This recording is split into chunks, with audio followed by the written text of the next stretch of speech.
Good evening, everybody. My name's Mark Ball, and I'm the Artistic Director of the Southbank Centre.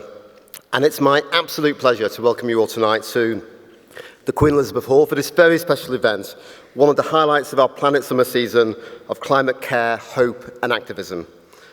Planet Summer takes its inspiration from our current Hayward Gallery exhibition, Dear Earth, a group show inspired by one of the artists in the exhibition, a brilliant artist called Osabong Nakanga, who said that to care is a form of resistance.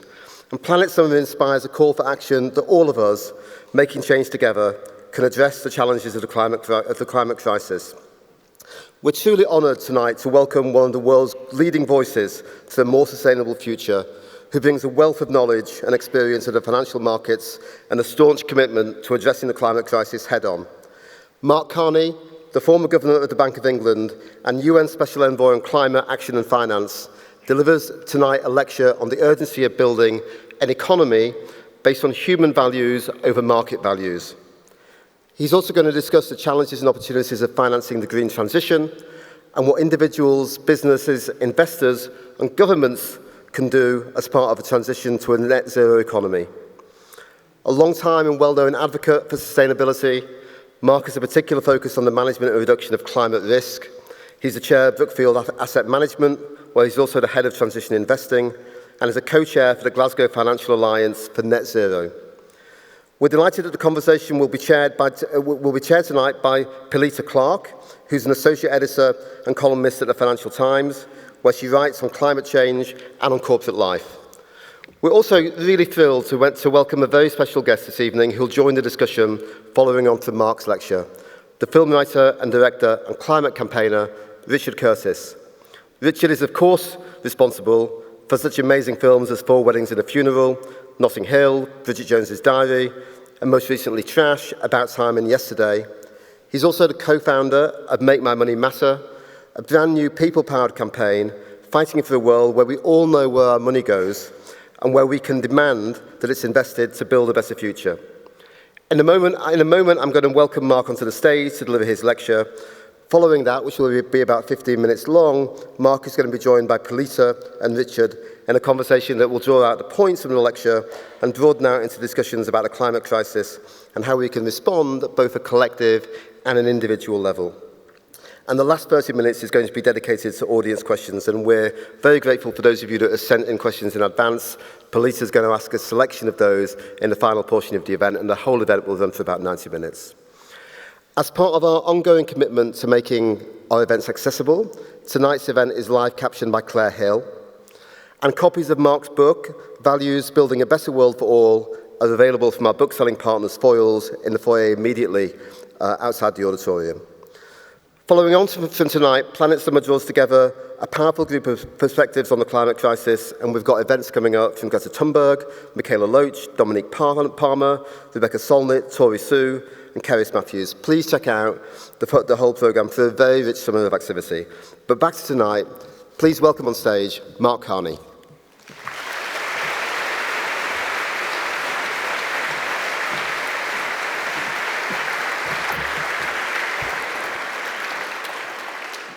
Thank you very much, Mark. And let me thank all of you for passing up a lovely summer evening in London. There'll be some of it left after 90 minutes, but passing that up to hold economics and finance to account on being part of climate solution. Now, in a vain attempt to compete with Richard, I have brought some pictures. If he has any, they will be much better. But I'm going to use them to illustrate a few points and draw out how we can make money matter for climate action. Now, when people think about economics and finance, this individual, Adam Smith, often comes to mind. And indeed, when I came here as governor, Adam Smith was literally the face of money, gracing the 20-pound note. And just as there are two sides to any coin or two sides to any banknote, there are two sides to Adam Smith. And I'm going to spend a few minutes drawing that out before getting to the core. The first side of Adam Smith is the one that's most familiar. It's the caricature, the father of laissez-faire, the father of free market, and it's the unquestioning devotion to that which has helped drive the climate crisis. Now, the other side of Adam Smith is that of moral sentiments, or how values can channel markets to help address our greatest problems. And that's my topic, how to make money matter for climate action. In other words, how we can use value to achieve our values. And to draw this out, I'm going to do another twosome, if you will, two Glasgows. And the first is the Glasgow of Adam Smith. It's the 18th century. It's the dawn of the Industrial Revolution, coupled with the rise of the invisible hand. And of course, as the Industrial Revolution spreads, first in Britain, then in Europe, then around the world, the Earth's climate begins to change. And since the publication of The Wealth of Nations, carbon dioxide, other greenhouse gases in the atmosphere have risen to their highest levels in almost 1 million years. Our planet's average temperature is already 1.2 degrees Celsius warmer. The last 8 years have been the warmest on record. The last 8 days have been the last warmest on record. Extreme weather events have multiplied more than threefold. And I come to you from Canada, where our planet is literally burning. Well, the dynamics of climate change are the product of physics, that accumulation of greenhouse gases, particularly carbon. The incentives that drive it reflect our human nature and the markets we've created. The revolution in economics that began at the height of the Industrial Revolution led to the view widespread today that the price of everything is the value of everything. Now, a central concept linked both sides of Adam Smith through all his writings is that of continuous exchange. It formed all aspects of human interactions, so exchange of goods and markets, that's where people tend to stop, exchange of meanings and language, and most importantly, exchange of regard in the formation of moral and social norms. And he believed that we form our norms or values by wishing, in his words, to be loved and to be lovely. That is, to be well thought of or well regarded. And we receive feedback by perceiving how others judge us, and this leads us to develop first habits and then principles of behaviors. So moral sentiments or values are not inherent. Smith also argued that value is derived from the factors of production, particularly labor. You could add to that carbon. Now, in the late 19th and 20th late 19th, early 20th century, a group of economists, known as the neoclassicists, launched an upheaval comparable to the Copernican revolution, whereby he transformed astronomy by moving the axis of the Earth to the sun. They shifted the axis of economics and value from the factors of production to the perceived value of goods to the consumer. So from the objective to the subjective. Value is in the eye of the beholder, not in the sweat of the laborer. And it's this view that market outcomes always equal value and value creation that gives rise to 3 economic tragedies that have driven the climate crisis. The first, the tragedy of the commons, arises from the classic market failure, where externalities are not internalized, so this leads to the decimation of common grazing lands in England and Ireland in the 19th century, the destruction of the fishery off Newfoundland in the early 1990s, and are currently destroying our rainforests. The second economic tragedy is the tragedy of the horizon, which is a product of our human nature. We're irrationally impatient, and the catastrophic impacts of climate change will fall largely, not exclusively, on future generations. And so for an issue that can only be solved in the present, we have to value the future. And the third is what I alluded to a moment ago, which is equating price with value leads to a drift from moral to market sentiments. And too often, decisions, economic decisions, commercial decisions, policy decisions, are made by summing up prices with no sense of priority or consideration of their distribution. And of course, that which isn't priced, like nature or community, is ignored. And it's this combination that encourages trade-offs of growth today and crisis tomorrow, of health and economics, and of planet and profit.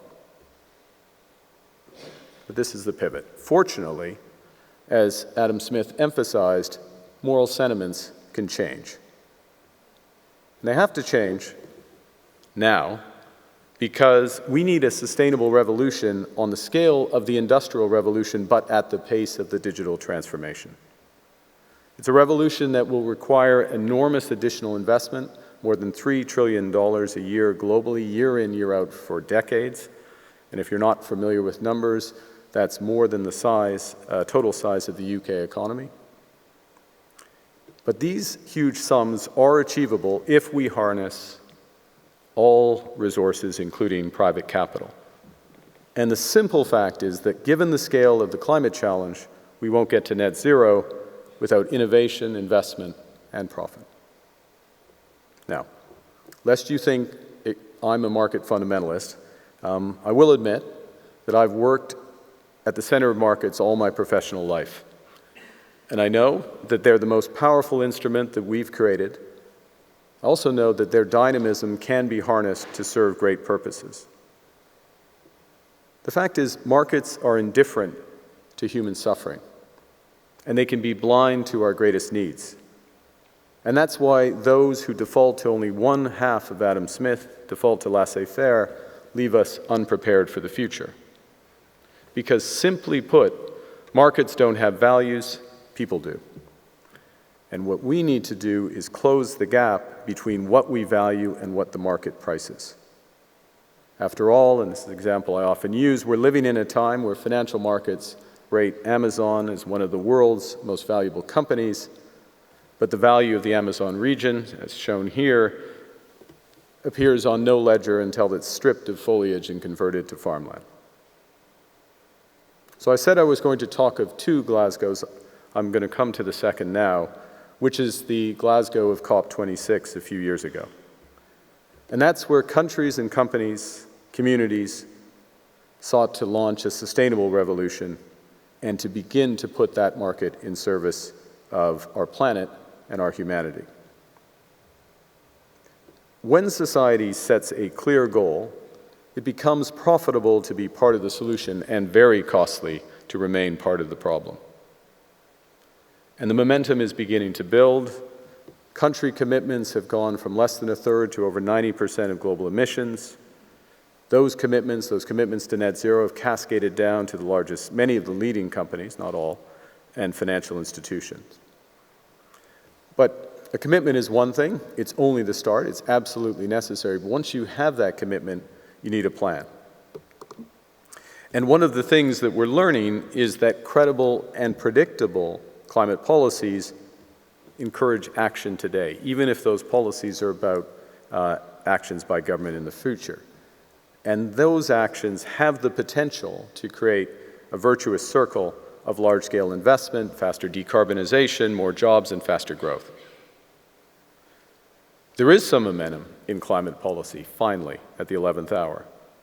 Before the Paris Agreement, which is about 7.5 years ago, climate policies of the countries around the world were consistent with global warming of over 3.5 degrees by the end of the century. After Glasgow, those commitments had been updated, they'd been improved, and they were consistent with less than 2.5. Still far too warm, still far too extreme, but progress. Those were the policies, but the commitments themselves are less than 1.8. So if that gap can begin to be closing, we'll be within sight. And through the US Inflation Reduction Act, the responses in Canada, Korea, Japan, the European Union, and elsewhere, that gap continues to close. And it's in this environment that markets, and particularly private finance, where I'll finish the balance of my remarks, is where private finance can be decisive. The more the financial sector focuses on the transition to net zero, the more that new technologies and investments will be financed, the more you will be able to track progress, whether your investments, your savings are consistent with your values, and sustainable investing can drop the adjective and move to the mainstream. And that's how values can drive value. What's happened in the last few years, and I'm not Pollyannish, but I'm going to give you some elements of hope. What's happened in the last few years is that dynamic I showed a moment ago of the commitments and the policies beginning to operate, that has led to an absolute explosion in clean energy investment. It's risen from about $500 billion around the time of the Paris Accord to 1.1 trillion last year, 1.2. It's on course for 1.7 trillion this year, larger than the investment, as you would expect, but finally larger than the investment in conventional oil and gas. But we need to go much faster, and we need to go broader. The pace of clean energy investment must treble this decade from that level that I just flagged. And actually I should explain this chart for a second. This is the ratio of investment in clean energy versus investment in oil and gas. And the line going up is the ratio that the International Energy Agency has calculated is needed to be consistent with limiting global warming to 1.5 degrees. So the ratio has gone up to about 1. It's actually a little more than 1 this year, but it needs to go to 4 to 1 by the end of this decade. And the bottom line is the average investment of the leading, not all, not the average, but the average of the leading oil and gas majors, well below, not just currently, but their plans, what's required. So the bulk of the solution is not going to come from the big energy companies, but from utilities, from developers, from new platforms for decarbonization.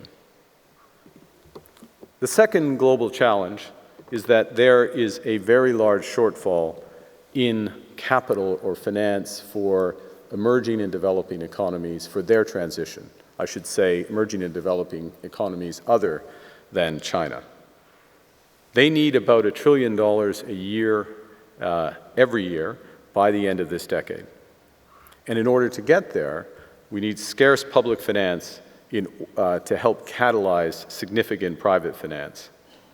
And I spent half of the day with several others in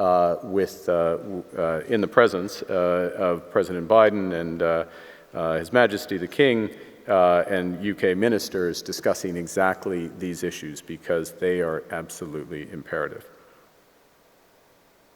Now,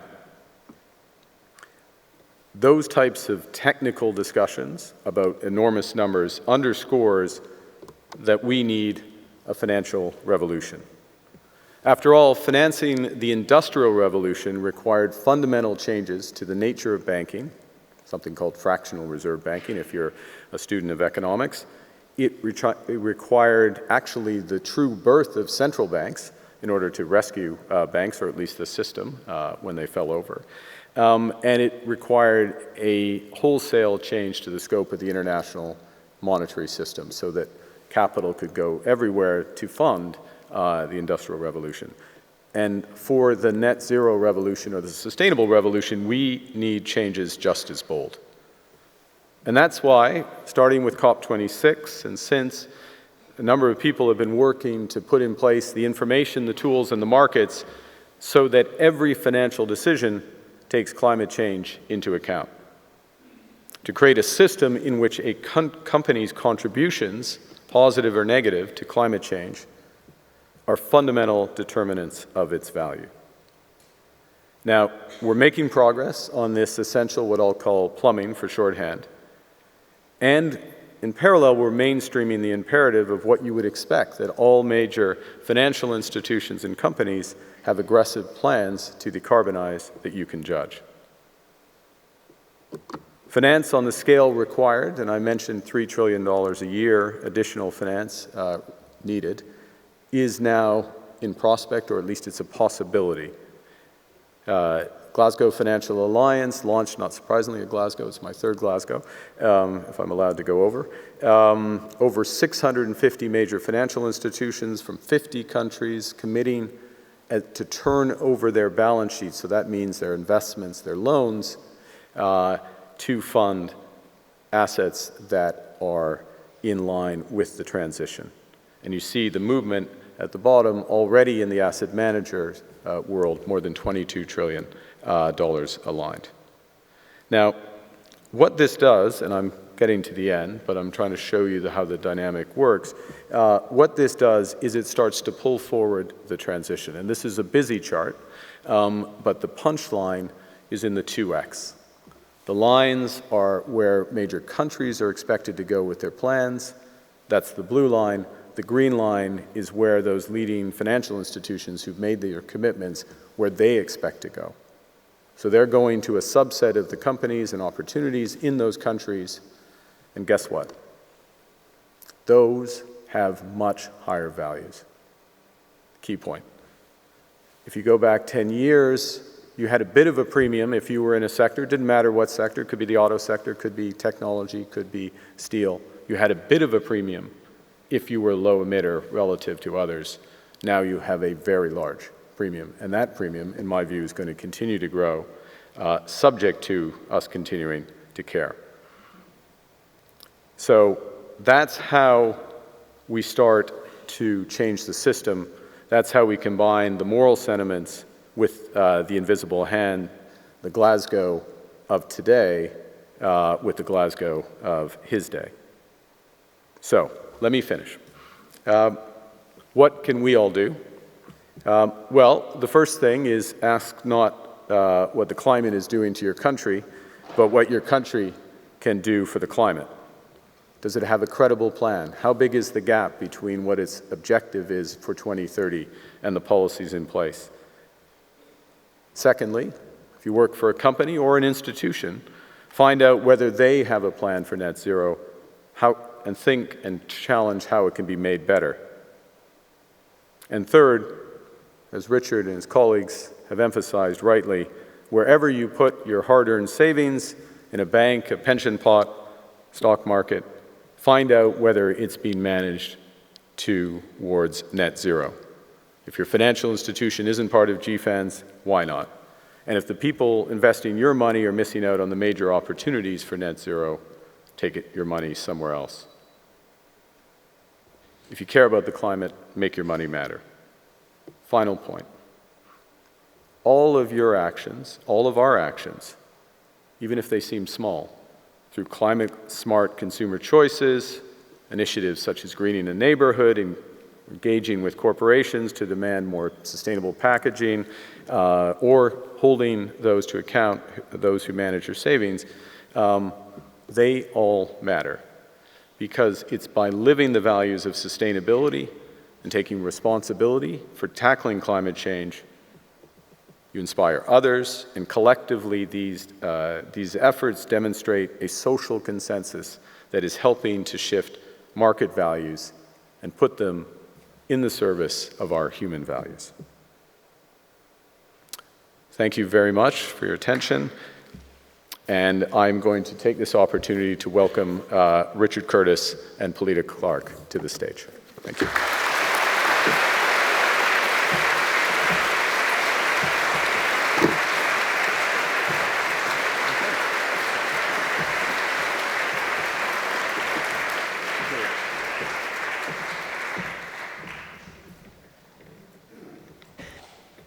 Thank you so much, Mark. And good evening, everybody. It is a huge pleasure to be here this evening with two people who have really achieved an enormous amount in their respective day jobs and have also managed to do a seriously impressive amount of work on the great gathering crisis of our age, which is, of course, climate change. We have just over an hour to talk about their work and their thoughts on the climate problem, and 30 minutes of that will be devoted to audience questions. But Mark, I just want to kick off first by asking you if you could expand on a theme that really underpinned your talk just now and has indeed really underpinned all your climate work, and that's really your belief that the market has a huge role to play in solving the climate crisis. I think it's fair to say that it's hard to think of another financial leader who's done as much as you have to normalise the idea that every financial decision needs to take climate change into account. You've reshaped the way that companies and regulators think about climate risk. You've done a huge amount to try to inject rigour into voluntary carbon markets. You've set up these clubs of very powerful financial institutions. You are now trying to actually push more private sector climate finance into the global south. I just wonder, when you look back at all the work that you've done over the last 8, 9, 10 years, what would you say are the most important results so far? Well, I think it's interesting. The most important results, let me answer that two ways. First, I referenced it up there, sort of essential plumbing, but let me pick out a bit of that plumbing and why it matters. And the first, it's a truism. What gets measured gets managed. And we were in a position 8 years ago, the collective we, where you just didn't have information about a company's exposure to climate, how much it emitted, whether it had a plan to address it, a financial institution's exposure to that, and what it was doing about it. So a very basic thing was to get that information in a consistent way, comparable, so everyone had that. And it started out as a voluntary initiative, a club, if you will. You've got like-minded people. And I would say, in credit to UK institutions and companies, there were a disproportionate number of UK institutions that started with that. I won't give the acronym for it. But the key thing was then to move from what's voluntary to becoming mandatory, because obviously you have to have that information. And the good thing is that literally last month, the standard became mandatory for this type of climate disclosure, so this most basic thing. So that's good news, but I'll go to my next point, which is that, okay, you measure something, but you better have a plan to do it. And one of the things that we've launched in the last 2 years from Glasgow is that every company, every financial institution, obviously country, should have a net zero transition plan, and not the plan that I'm going to deal with this in the 2040s. No, what are you going to do over the next 5 years? Because plan beats no plan. In a crisis, you've got to have a plan. It's the one thing I learned during the financial crisis from Tim Guy. Well, I learned lots of things, but it's the one thing I retained, I guess. Maybe I didn't learn things if I don't retain them. But and that requirement, we now have the framework for that. We have all the members of GFANZ committed to do it, but we can't wait another 7 years for that to be mandatory. It should be mandatory next week, or at worst, next year. So that's the second thing. And then that's in terms of building blocks. Now I'll finish with, okay, what's been the biggest impact of this? I think that slide that I put up there that showed valuation being driven by, because it is now become by whether or not you're low carbon, and importantly, whether I think you're going to be lower carbon in the future. It is actually becoming a determinant of value. And, it would be fantastic if everyone just did the right thing and thought far into the future and did it now. But there is, diversity, and human nature means that financial markets particularly are driven by value and profit. And it's bringing those two together in order, last point, and this is why the focus on markets, that we can approach that $3 trillion a year that we collectively need to devote to addressing this issue.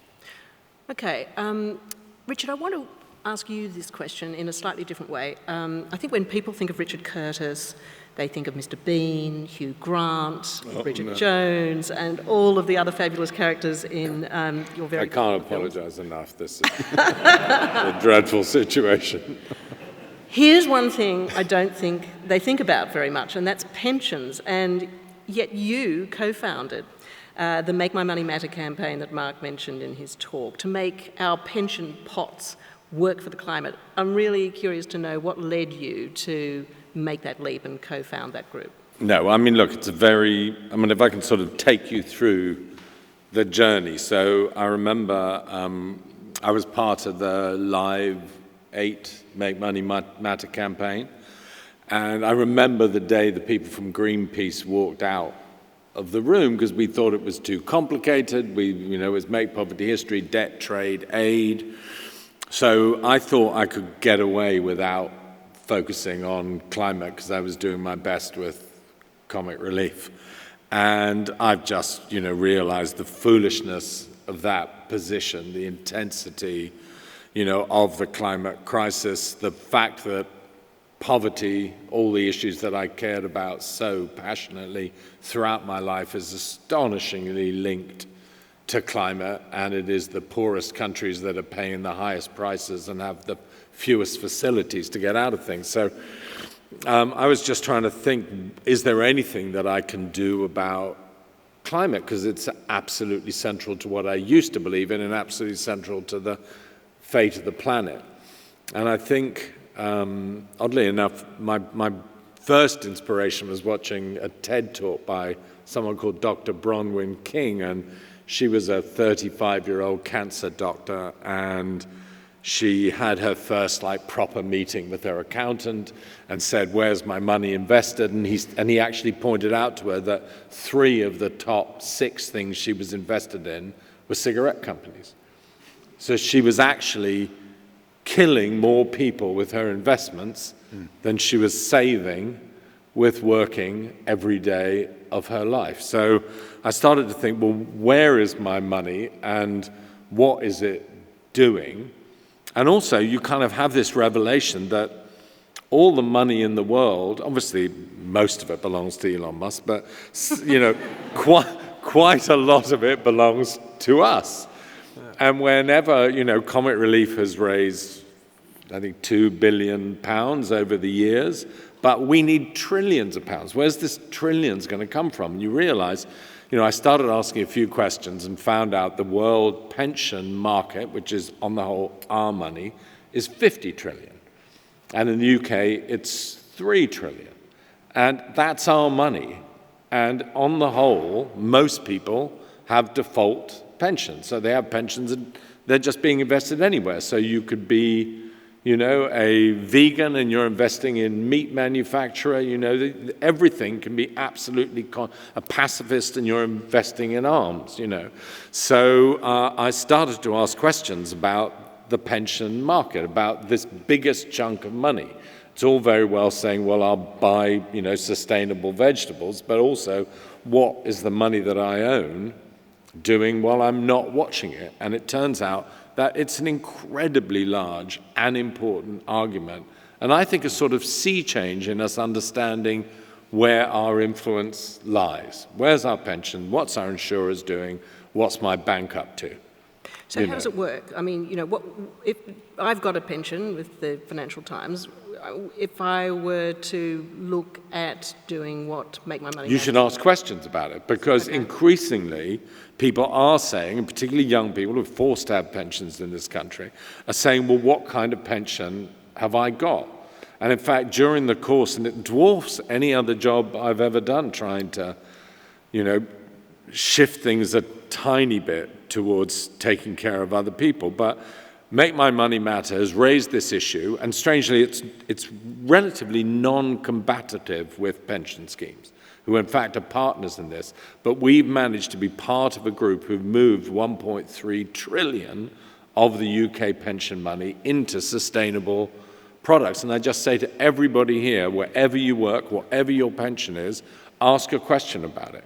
So ask the person who runs your company, go to your chief financial officer and say, I don't want a default pension. I don't want to be investing in gambling, pornography, arms, fossil fuels. I'd actually like to be investing in all the things that Mark says it's unbelievably important that we're investing in renewables and sustainables and all that stuff. So that shift has happened since the campaign began only a few years ago. And it's accelerated, and that's the point. And I think the key point, and I think I turned to you to see whether this was true, but as it were, you're not losing money by doing it. Of course, where your investment goes is unreliable. But I remember someone, I think it was BlackRock, even saying the why not moment has arrived, that it is not morals versus money. You don't, as it were, say, I'll take a cut in my pension, and it's not value versus values. And self-evidently, what's the point of inheriting a pension 20, in my case, 1 year from now, in your cases, 30 years from now, in a world that's totally fucked, a world that's on fire. It's not going to be a nice world. You might have a tiny bit more money to buy a bit of extra cheese, but if the forests are burning and temperature is awful, then it's a bad pension to have invested in. Okay, I think a lot of people in the audience would agree. Now, Mark, I just want to ask you if we actually need a bit more state intervention here, because I know Richard's campaign is focusing, understandably, on the top 20, I think it is, of pension funds in the UK.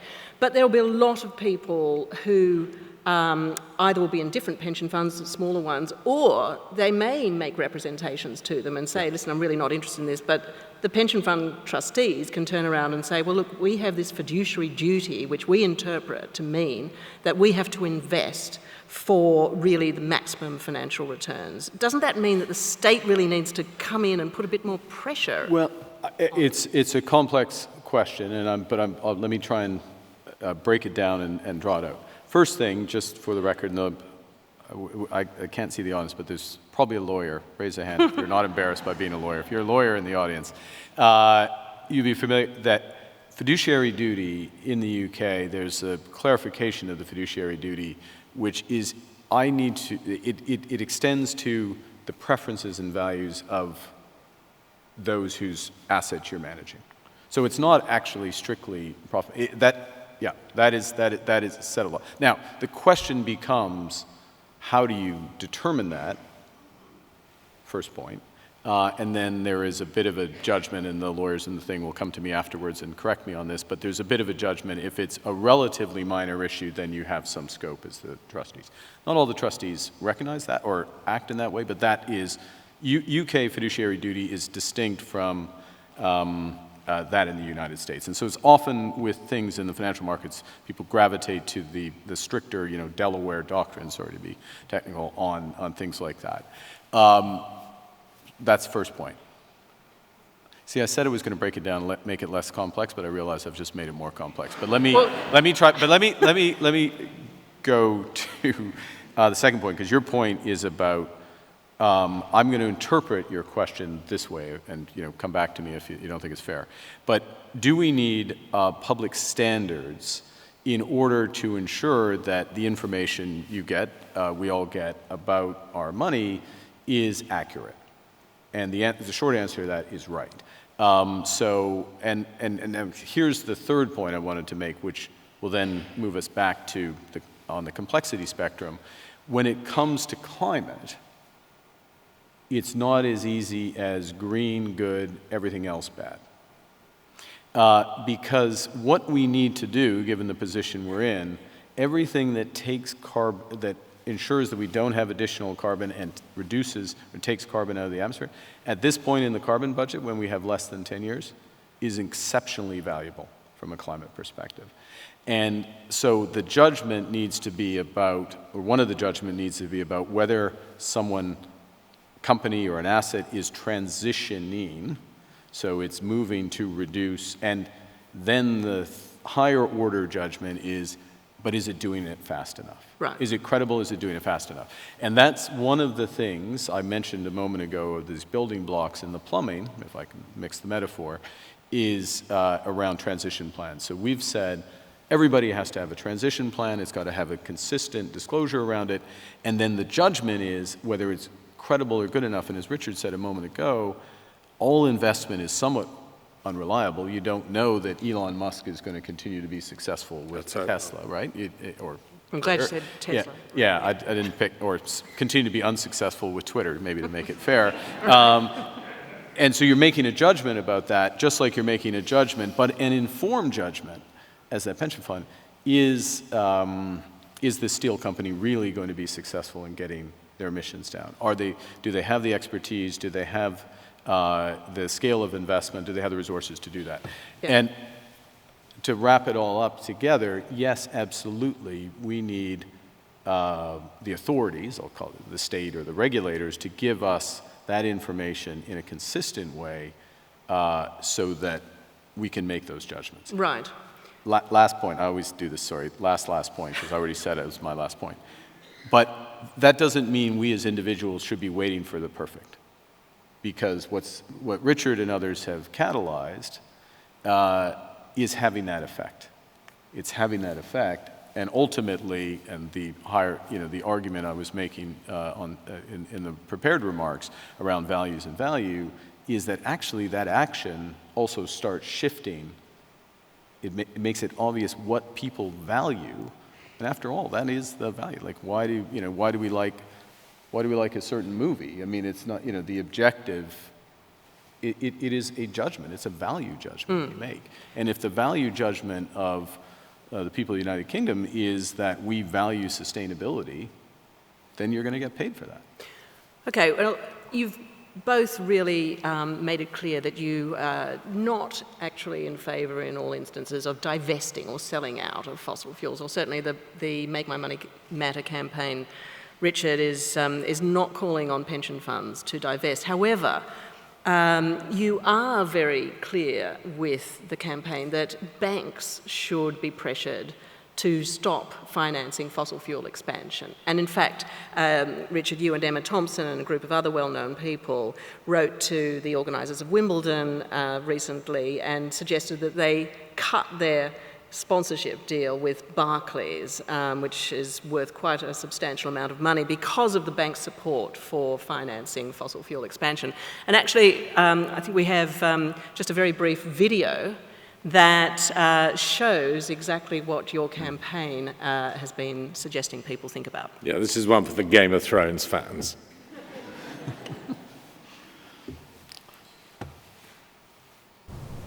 Maybe. So, Yeah. why are you here? He cares too much about what people think about him and it's affecting our relationship. It is in no way affecting our relationship. It is. I'm always there for her. I always put her first. Yeah, see, I want to believe that, but I just don't feel that. Can you be more specific? Yeah, I mean, so when was the last time you posted anything about me? Would that be something you'd be open to doing? Absolutely not. It's professional suicide. But you know I can't do that. You know I have to play the game. Just say it. You want people to want you. Yeah, I did. Yeah, you're Let obsessed. him speak. People have certain expectations of me. I can't just be open about every aspect of my life. See, this is what he does. Whenever he speaks publicly or posts about anything on social media, he acts as if he's a martyr. I mean, he believes that he's saving the world. Oh, God. He is constantly posting about the millions that he's spending on green energy. The green energy thing. I mean, what do you want me to do? Post about the billions I give you every See, year? he will tell everyone that he now loves renewables. Oh, look at me and my pretty little windmills. And then he turns around and tells me that he loves me. Well, which is it?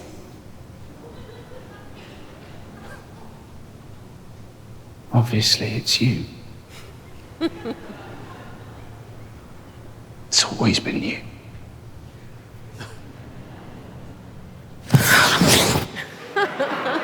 Wow. Wow.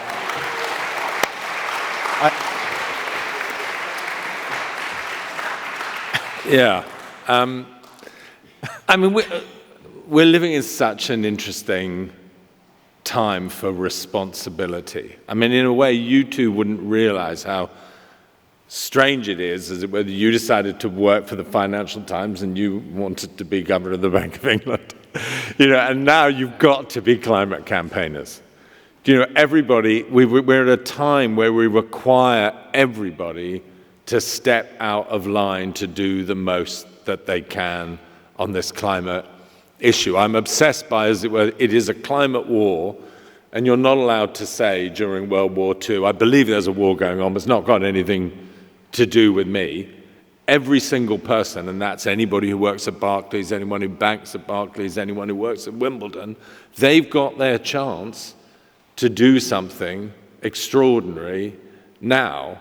And we're all complicated, we're all, compromised, but the truth of the matter is that many of the high street banks are incredibly stubborn, and are finagling around saying, well, we're investing a little bit less in the bits that are less bad of what the fossil fuel companies are doing, but they're not laying down as strict lines. It's very clear who are doing the most, who are doing the least. Barclays are amongst those who are doing the least.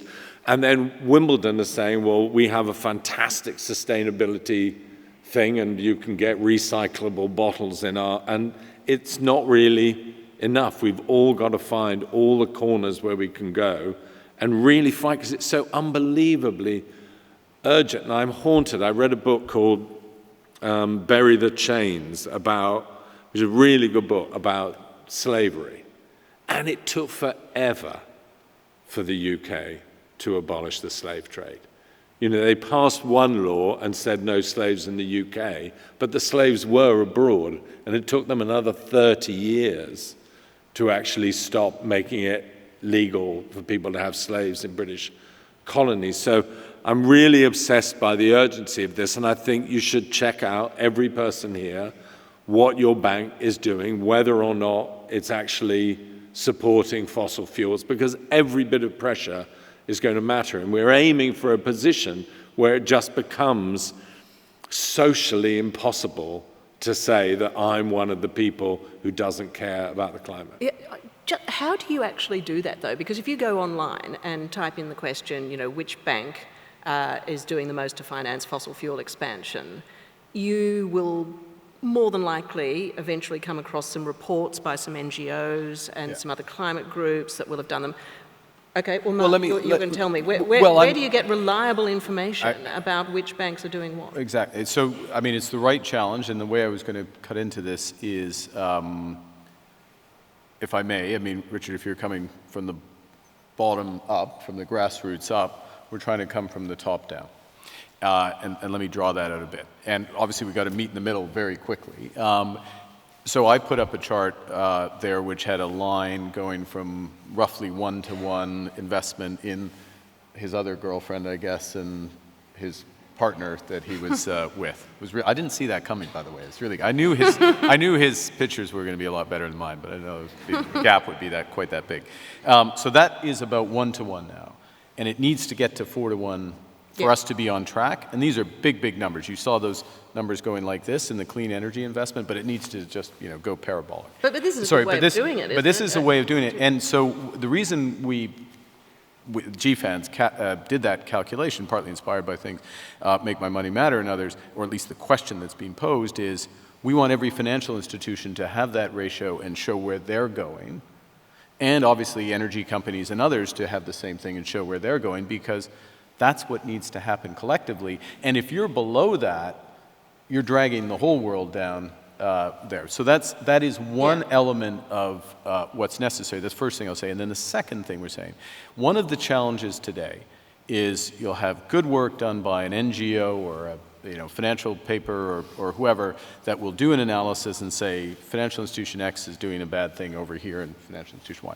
And what they'll say is exactly what that guy said, which is that, oh no, but I'm doing some other good things here, and it becomes an apples and oranges comparison, and you know, you can fight it somewhat to a draw, at least the financial institutions can. And what we're developing, again, top down, but this is going to be available to absolutely everybody, absolutely free, something called the Net Zero Data Public Utility.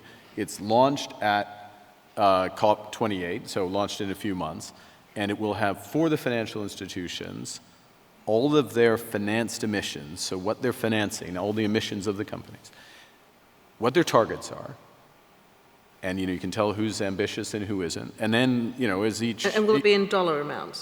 Well, in carbon and in dollars, and then where it's going over time. And everyone will have access to the same information. Right. And there's no silver bullet in any of this, but that is a pretty, it's a...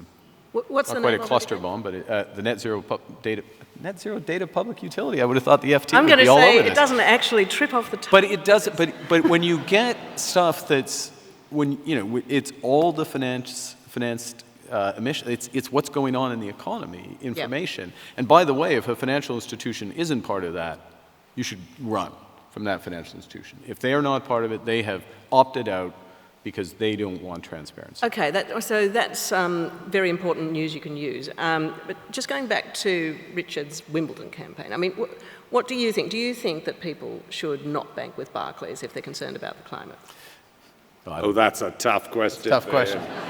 That's like asking me what I think of Michael McIntyre. That's really tricky. Well, all right. Well, By the way, I like Michael McIntyre. I think the following, which is that it is the responsibility of Barclays or HSBC or the Royal Bank of Canada in Canada to answer the question that Richard and others are asking, and answer it in a way that is credible and comprehensive. And if they can't answer that question, then yeah, you should. I mean, I wouldn't, because for that reason. And it's not good enough to say, look at, I mean, again, I think it's very powerful, that video, just look at this one element over here. It has to be comprehensive, it has to be aligned, and that's why we're working the way through. So, yeah, I think it will come to those types of decisions. And I won't name names, but there are UK high street banks that have no exposure to fossil fuels, or effectively no exposure to fossil fuels, and that was a discrete decision of those banks. just recently, or you mean that... they're in a position now to say that, yeah. Yeah, so that's interesting. I mean, I think I read about it in the FT. I think you probably did read about it in the Financial Times. But I followed it up. I mean, Richard, if people come up to you and say, you know, I really would like to know which bank I should be banking with, what's your answer to? I've been so puzzled by this. There are all sorts of legal rules about a campaign like ours offering specific financial investment advice, but I think people can find out. But I think, by the way, it is also a general change in your attitude to the money that you've got and the places that you work. If you're at a university, find out where your university is banking. Find out what the university money is in. If you're in a company, ask that question. And it should be and is a popular thing. I went to the head of a big music company and said, will you talk about pensions as a favor to me? Will you find out what's happening? And he said it was the most popular thing that he'd done with his employees, because they were so pleased to hear that actually while they were doing their jobs, their money was doing a good job. Yeah. All right, I'm going to ask both of you a question that is asked of everybody in every climate change-related interview over the last couple of weeks especially, and that's about what the Daily Mail is fond of calling the eco-clowns, the eco-terrorists, the extremists who are interrupting our sporting events, be it the cricket, Wimbledon, or other events of a similar nature. I just wonder, what would you say if I asked, you know, do you approve of these protests, Richard? Do you know, my whole experience in when we did Make Poverty History, it was a really broad alliance from the churches on the one hand to very left-wing organizations on the other. And the effect in the end of Make Poverty History was something like 43 billion in debt cancellation and everything like that. My instinct is that a public movement will always attract more extreme, more public, and more sensible, more quiet, more compromising things. And I think if you look back at, the movement for, I'm glad that the women who threw themselves in front of the horses in order to claim votes for women did that, because it's a famous thing. So I don't know if they're doing the right thing. I'm really worried about the negative effect that it has, but everybody's got to do their part sensibly or otherwise. Yeah, I mean, Mark, Sir Keir Starmer, the Labour Party leader, just recently said that, he actually condemned Just Stop Oil's tactics and said that he couldn't wait for them to stop their antics. Do you feel the same way or not? Well, I'm going to associate myself first with what Richard said in terms of the breadth of a public movement. Second, that it's the dynamic, the feedback from that public movement which drives the kind of change that we need. I mean, look, there are some forms of protests that can be counterproductive. it gets attention, but it doesn't get attention in a way that's is positive for. I'll pick I don't think the tomato soup on sunflowers was. I remember that, but it didn't make me think I've got to work harder on the issue. Didn't actually go on the painting. I know, well, because they had the glass and all that stuff. I knew that, but it was dumb. I thought that was dumb. And there are a lot smarter and more effective ways, and part of what's more effective is exposing or drawing attention to. I'm slightly simple about this stuff, which is that I go and we go and look for where are the big emissions, where are the big things that we can move. And when it's more marginal, first point, and when it's more on people's identity and lifestyle, I get a little more uncomfortable because I see where it can become counterproductive. How do you mean on identity and lifestyle? Well, disrupting a sporting event as an example. I don't know. Disrupting a wedding. Really? That. Like the one. Yeah. I read about that. Yeah. Well, I did read that. Yes. I didn't see it actually. I wasn't personally disrupted. You were at the former Chancellor George Osborne's wedding on the weekend. I was at the former Chancellor. Yes. And there was. And I do know who Keir Starmer is. Yes. Yeah. And Rachel Reeves is the Shadow Chancellor. Yes. And there was a very brief protest, I think, by. Yeah. Anyways, I look. Big picture, big chunky emissions. Get those down. Focus in on those who focus in both on the big problems, but I do think that people need things to act on, and those actions make a difference, but they also need to see that things are moving. And if you take one thing from, well, please take a few things from what I said tonight, hopefully, but one of the things I would take is the speed of change in this issue is enormous. It is absolutely enormous. It is not yet enough, so there's no time to relent. But this is working. It is working. The focus that's been on there, some of the policies in the UK, some of the innovations in the UK, the investment. Glasgow at the time, was sort of slightly people sneered at it. It was a huge success, but it wasn't enough. And so let's keep it going. Let's get this momentum. Let's get more people in, and so I guess I'm trying to accentuate the positive where possible. Yeah.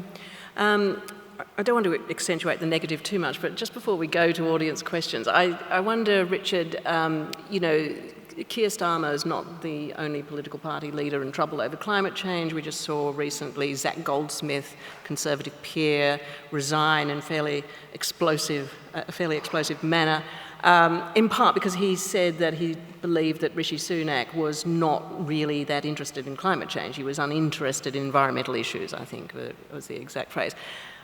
Does that make you think, really that climate action is kind of still political kryptonite as far as some parties are concerned? Does that worry you? Well, one of my general observations is I very often feel that politicians are haunted by and passionate about the issues they engaged with when they were 20 and 30. It's kind of a weird thing, that if you ask most people, what are the best films you've ever seen, most people name 5 films they saw in their 20s. They don't think about what's happening now. And I often think politicians are solving the problems of the last generation. And I think there's a real need for young people and young politicians to push and prioritize these issues, as it were, as much as they possibly can. It doesn't surprise me that, as it were, the Conservative Party and even the Labour Party are taking time to catch up with this astonishingly urgent situation. Was it last week was the hottest day in the history of records and humanity? Yeah. So, there's an urgent crisis going on absolutely now. And I think that the reality is that often politicians are a decade out of date, and this is a decade that we can't afford. Well, Well, that leads very nicely into a number of the questions that audience members have sent in earlier in the day, and as was explained earlier, in the interests of getting as many asked as possible, we're going to be, they've been handed to me. I've got a very interesting list of them.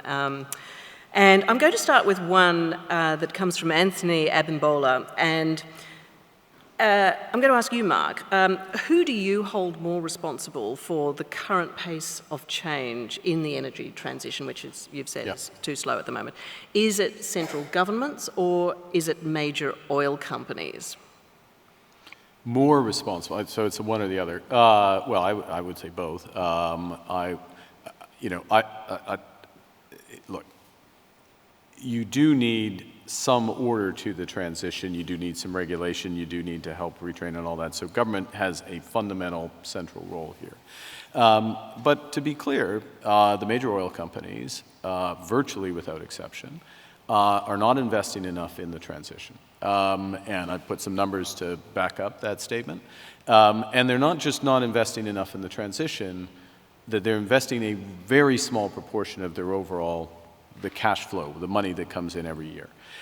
So the best of the lot will probably invest, and I don't mean the ones who've already transitioned over, but the best of the lot will invest less than 10% of their cash flow as a whole in the transition. And that's like less than 10% in the future, unless you think the future is not going to happen. And I'll observe as well that this is common behavior in industries that are being disrupted. Tends to be the incumbents are really slow at changing. And those charts that I showed where things are catching up and moving that way, that is not being, to be absolutely clear, that is not being driven by the oil companies. Driven by utilities, it's driven by private operators, in some countries, governments and others. And so if I have to pick one, being a policy person, I'll come down on governments because they're not providing enough framework. But to reemphasize, if you think governments are going to get their act together, and I think more or less they will, despite the the movies of their 20s, more or less they will get their act together. Maybe too late, but they more or less will. Being a couple of years early on that is no problem. Being late means that you're stuck with a bunch of stranded assets, and you basically wound your company down, and that's effectively what they're doing. But, I mean, another way of asking that is, if we had the chief executive of Shell or BP, Saudi Aramco, any big oil and gas company, what would you say that they should do? Because on the one hand, they have enormous and growing public pressure from the likes of Richard and other campaigns and public, believe it or not. But on the other hand, they have owners and shareholders who, particularly in the wake of the Ukrainian war, are basically saying, hang on, what do you think you're doing? We can't possibly afford to rein in expenditure on fossil fuels at the moment. Well, a couple of things. One, those owners and shareholders are valuing the money they earn down here, and the owners of shareholders of companies that are transitioning, the valuations are up here. And so the question is, do you move from there to there? And by the way, if you're a pension fund, what you want to find is the company that's moving in that direction because they're changing their business model to the future. You mentioned Elon Musk earlier. I'll take just as another example. Why was Tesla, why has it been worth, at some point it was worth more than every other car company combined? An extreme valuation, but it was because it was the only one that was clearly oriented to the future that you could own. Markets, investors, they care about the future, not the past. Past is only useful for a lesson about the future. When you have a fundamental disruption, it is all about the future.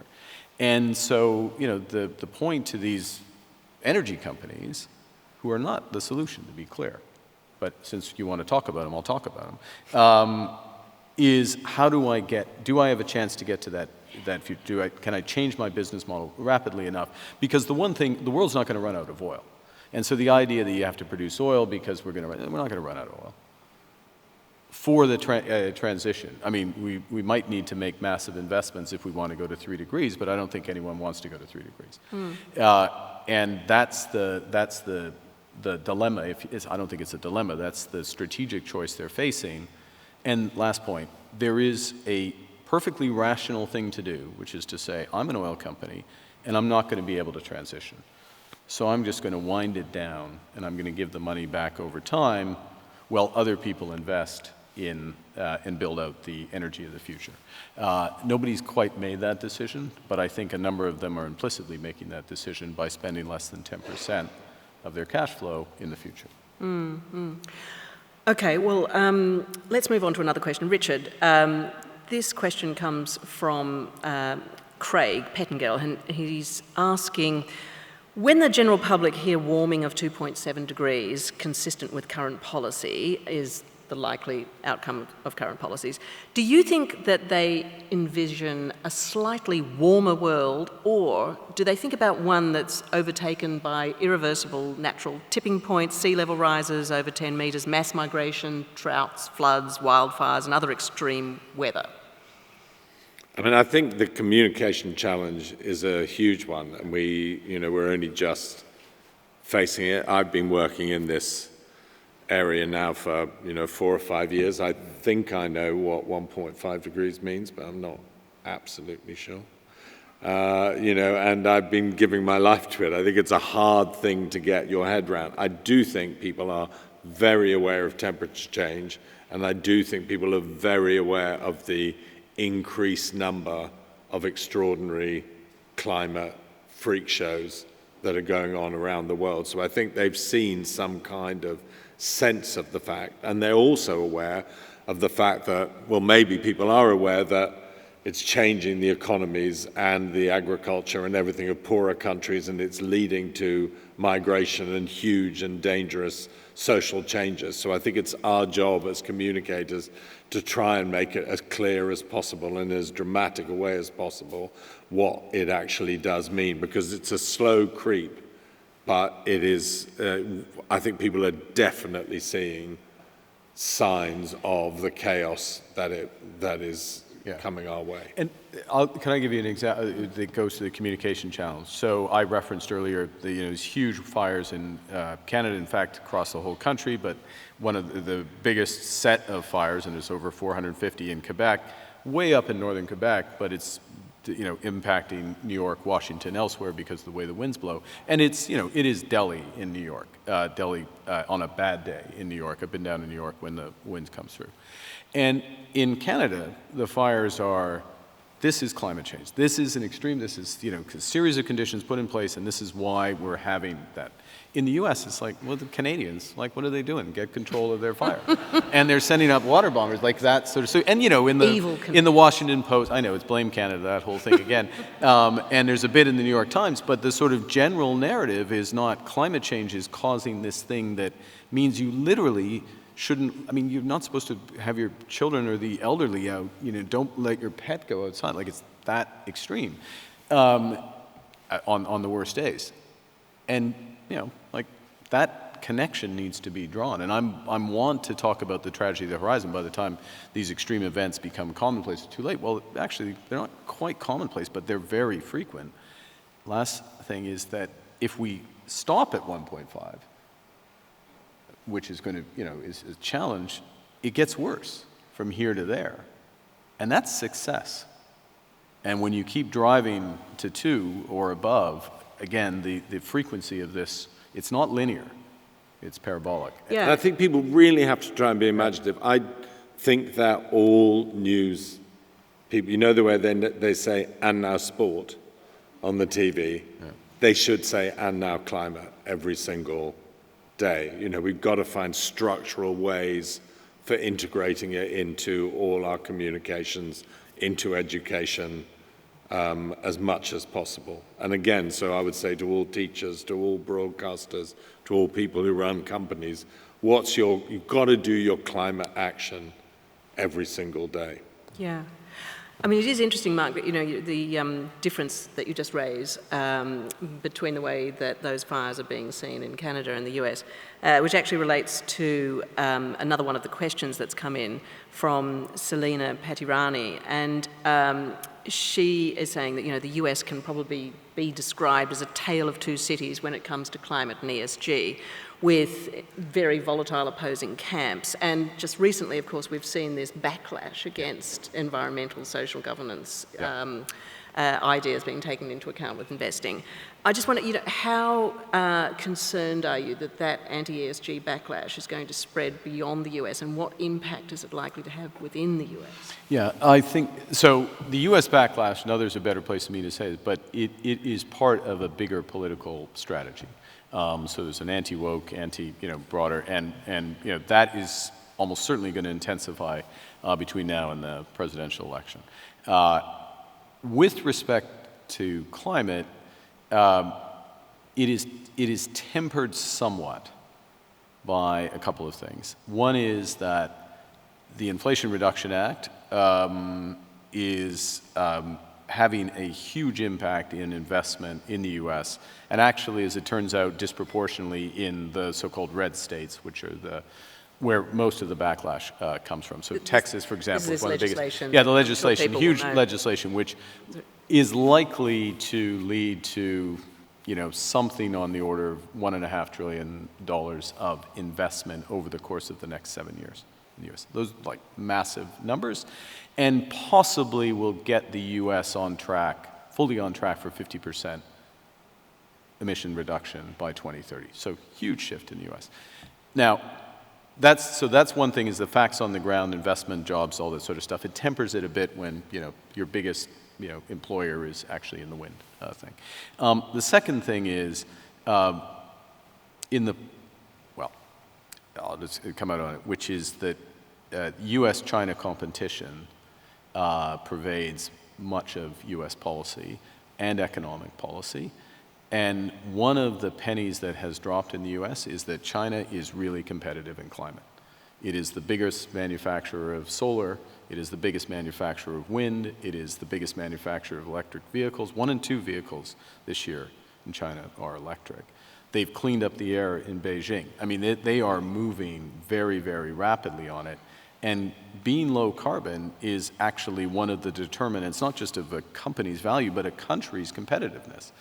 And that is increasingly recognized, and therefore they're going to have to, maybe it gets rebranded as national security or energy security or some other aspect of that, but there is, that is starting to be a component of their policy, which, by the way, for this country and others, it's a real issue. I'll tell you, in Canada, with lots of reasons to get our act together on climate, but this has been a huge accelerant because, oh my God, the Chinese are out there, the Americans are taking it seriously, we're going to get left behind. To say nothing of the EU, which of course has come up with its own response to the inflation. Yeah. It does take me right back to, I remember right at the beginning when I was starting to be interested in this, hearing Mark saying that sustainability was the greatest investment opportunity since the Industrial Revolution. And that is, as it were, the positive side of it, that you're creating a different, new, and profitable world of business. Yeah. Richard, let me ask you a question that's come in from Sally McKenley. I'm very sorry for mangling that name. Do you think that the initiative agreed at the Paris summit, and indeed subsequently and even before Paris, to provide climate finance to decarbonise the development of emerging economies is helpful, or could it be a strategy to divert attention away from the failure of richer countries to combat their own emissions? I do not know the answer to that question. Mark does. I think that, so to be clear, and you said this earlier, Richard, very near the start, about the link between poverty and climate. And obviously the most vulnerable, affected the most by these. Have done the least. Yeah, they've done the least, and they're affected the most, and the inequity of that, Africa being the extreme example of that. So first, there is a responsibility that comes with that. Secondly, I don't think it was a blame or a deflection exercise at all. It was a very modest recognition of that responsibility. By the way, a recognition that hasn't yet been fulfilled. Now I'm going to say something kind of a little extreme for effect, because it's not entirely true, but there's a lot of momentum now in the UK, the US, the EU, Canada, elsewhere. Not enough, but there's a lot. But those numbers since Paris have not shifted in the financing for the emerging developing economies, the money that they need. And that's why, that's one of the reasons why the President of the United States was here. This focus on, it's no longer debt jubilee, but it's how are we going to find $1 trillion a year for these countries? Because actually, guess what? It's like COVID. It's not solved anywhere unless it's solved everywhere. Climate is not solved unless it's solved in these countries as well. And that's even before you get to loss and damage and responsibility for the impact on the vulnerable. And that is, it's all tough, but that is the toughest challenge right now, is finding that money. I mean, my cause of optimism is, I don't know if all of you know about Mia Mottley and the Bridgetown initiative, but it is really interesting to me since I became interested in money how actual imaginative and creative recalibration of financial institutions. I don't know that much about this, but the World Bank, the IMF, all set up in 1950, 80 years out of date, dealing with same issues. They were really interesting things. One of the things Mia Mottley simply says is that if a poor country is paying debt and has an environmental crisis, like Pakistan, freeze the debt so that they can actually spend money on trying to rectify what has gone wrong, rather than giving more money back to us, and have the richer countries use their special drawing rights where they can get money for a crisis on special terms and give those to poorer countries and recalibrate the level of debt. You know, if a poor country that's suffering from climate change, how Mia Mottley puts it is, if they want to borrow money, they get it for 5 years at 15%, and the rich countries still get it for 15 years at 5%. So there is a huge responsibility, but in the air, in the ether, a new pressure and a new imagination in trying to get those people who understand international finance to actually update it to the world we're facing, in a world that will be increasingly chaotic if the climate cost isn't dealt with. And I'm going to pick up on that, which is that what she has accomplished, and there you may have seen, some people may have seen, there was a summit in Paris a few weeks ago, which was the Mottley-Macron summit. And just to interrupt, Mia Mottley is the Prime Minister of Barbados. And Prime Minister of Barbados, absolute force, and has done all of this. And one of the things that's happened is she has made, like the issues we're talking about, making money, in those circles, like that, those issues is what everyone's talking about. That's, the President, the US has also reinforced it.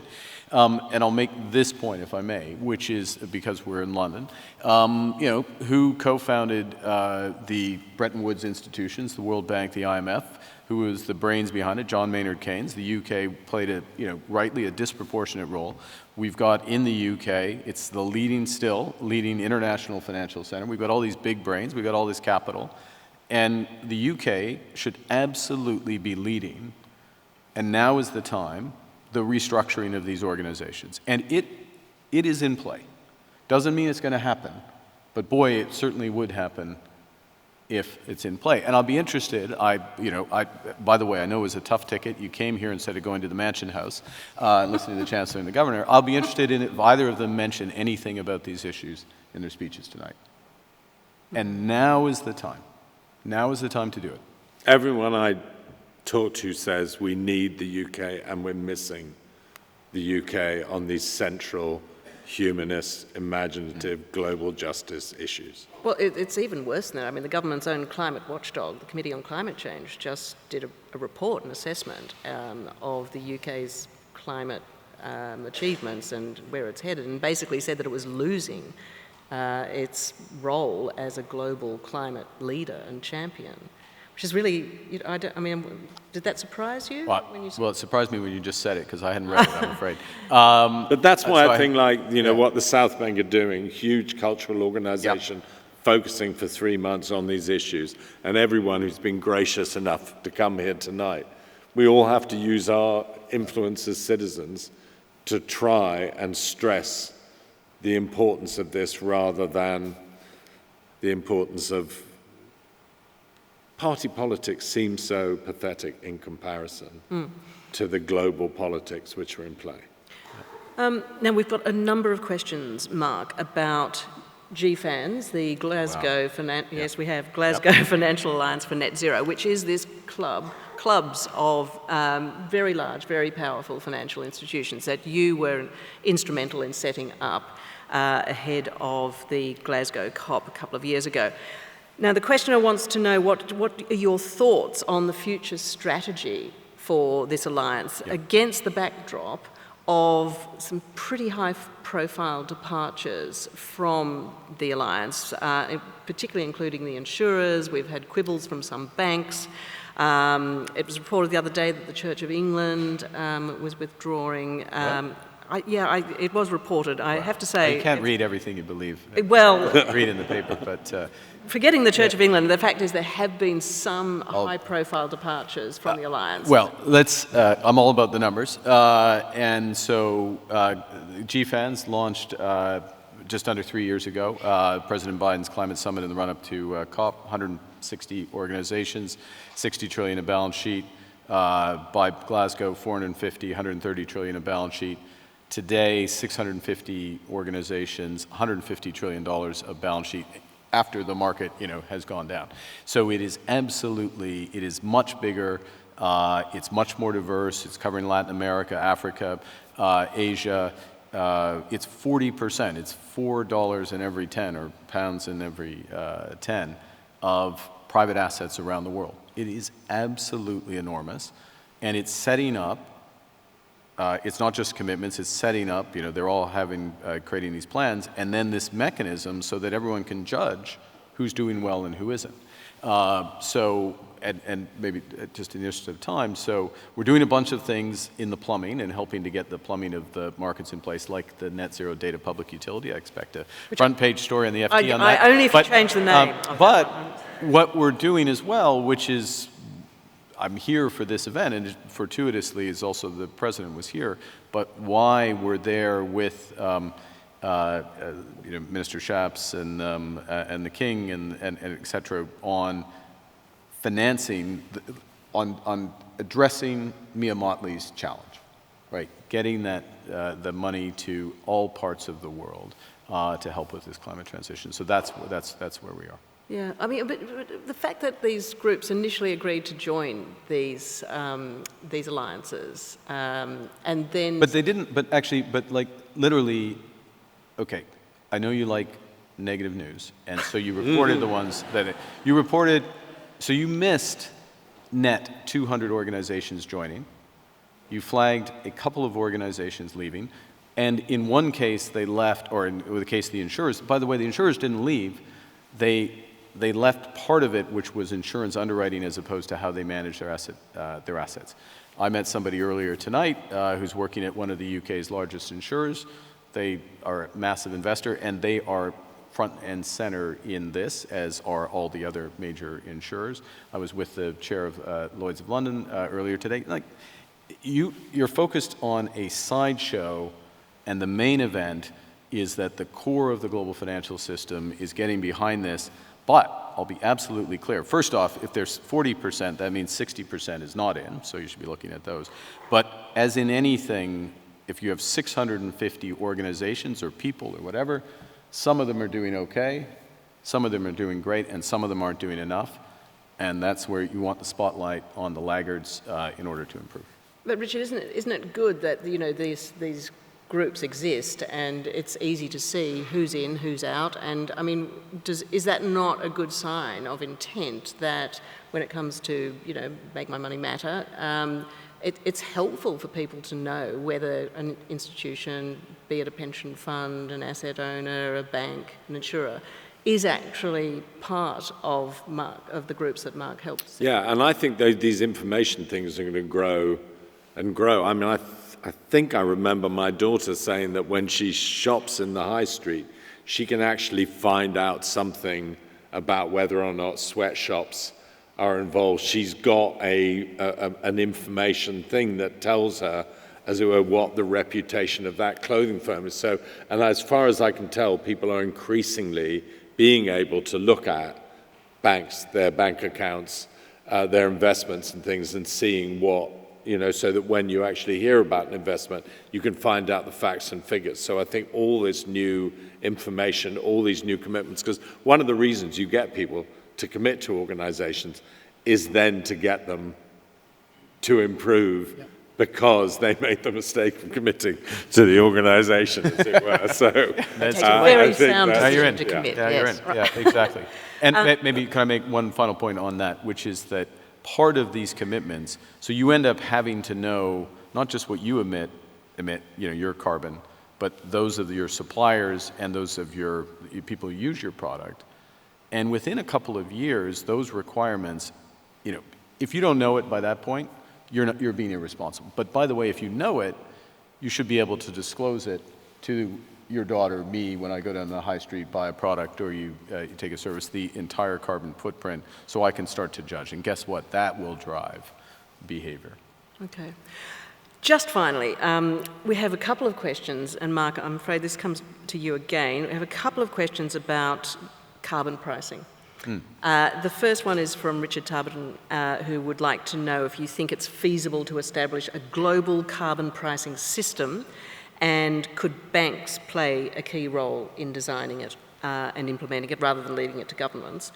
And the second one comes from Abid Kamali, who's curious to know about the voluntary carbon markets, because you, of course, as I mentioned earlier, did a lot of work to try to inject more rigour into them, and we now have a set of principles for how they're supposed to operate. And so does that mean it's now getting very close to being safe to buy a carbon offsets and know that it's going to be doing good for the planet rather than nothing? Well, so I'll try and be quick, because I know people have things to do. I don't have anything to do, by the way, but you have things to do.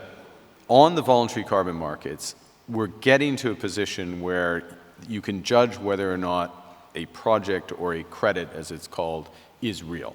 Did they really plant the tree? Did they really shut down the coal plant?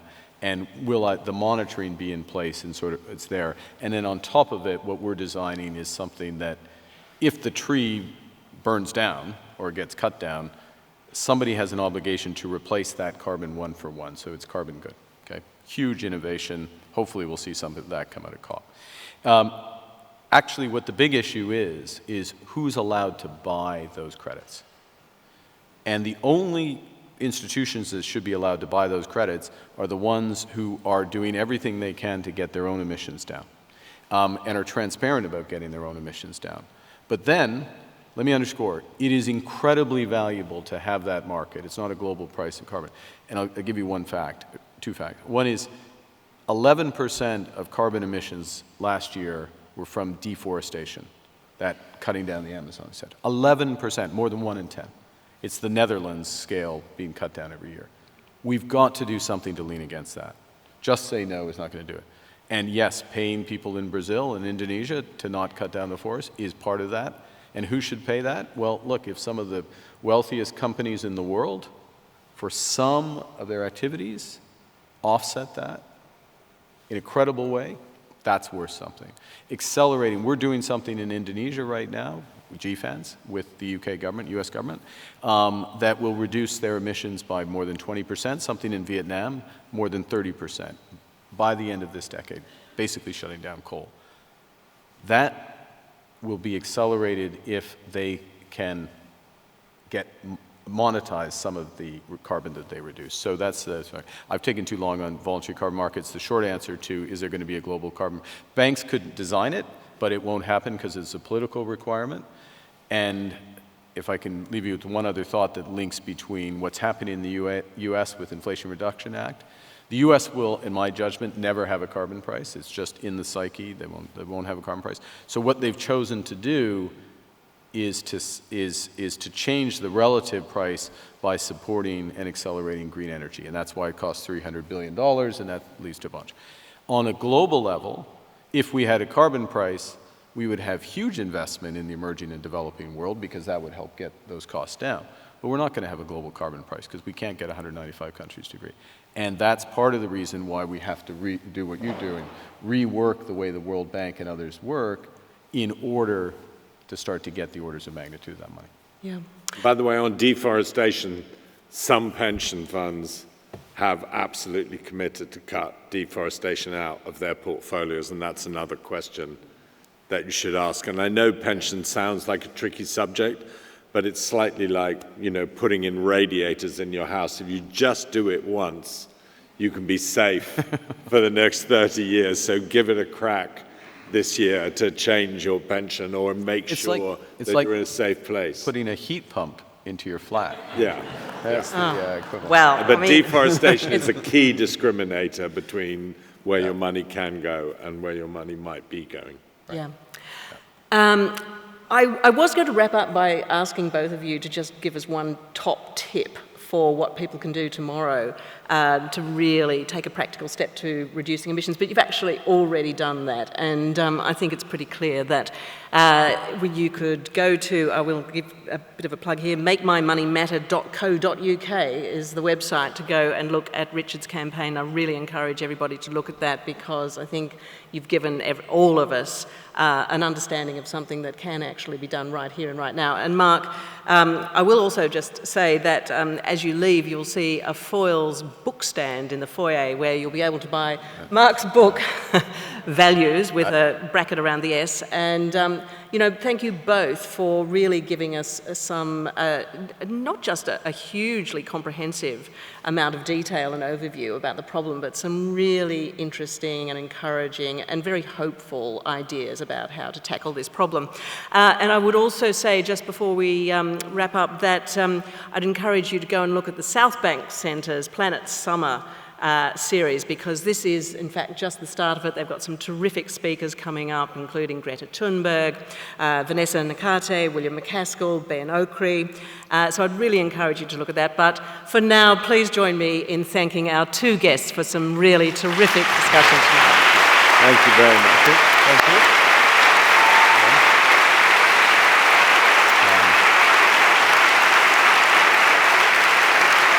And thank you so much for being so brilliant. Thank you.